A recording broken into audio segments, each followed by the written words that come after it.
Hello everyone, my name is Dan. Welcome to the video presentation of our recently published paper, A Robust Approach to Vision-Based Terrain-Aided Localization.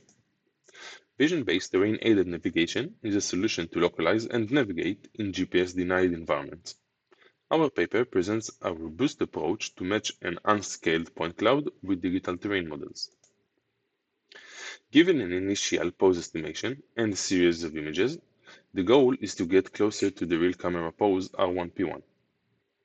The first step tracks 2D features Q1 and Qt across consecutive images to create an unscaled 3D model using structure for motion, shown as the green dots, lambda1 and lambda2.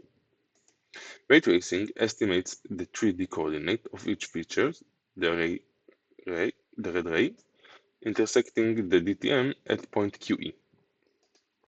Assuming QE and QT, the true 3D point location, lay on the same plane, a point-to-plane iterative closest point alike method refines the pose estimation. Outlier filtering occurs between these stages, with processing repeating from ray tracing until convergence.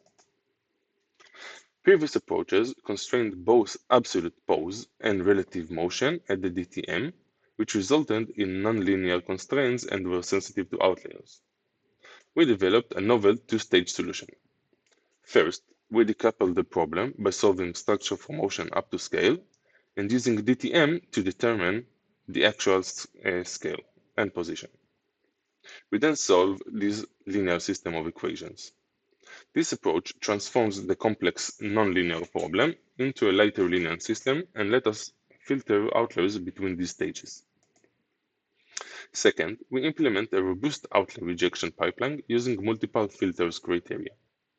Scale statistics to ensure consistent depth estimation, patch curvature analysis to maintain coplanarity assumptions, slant angle filtering to handle ray intersection sensitivity, and lastly, residual-based filtering for numerical stability.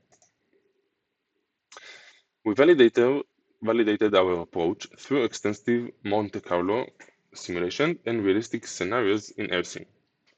Testing included both top-down and oblique viewing angles with varying levels of terrain complexity. These graphs show how input error, the x-axis, affect position accuracy, the y-axis, across 3 spatial dimensions. The key finding is the algorithm consistent performance. Even with input errors of tens to hundreds of meters, we achieve centimeter levels of accuracy. Importantly, the output error remains stable regardless of the input error magnitude. This property holds true for the rotation error as well. Thank you very much for listening.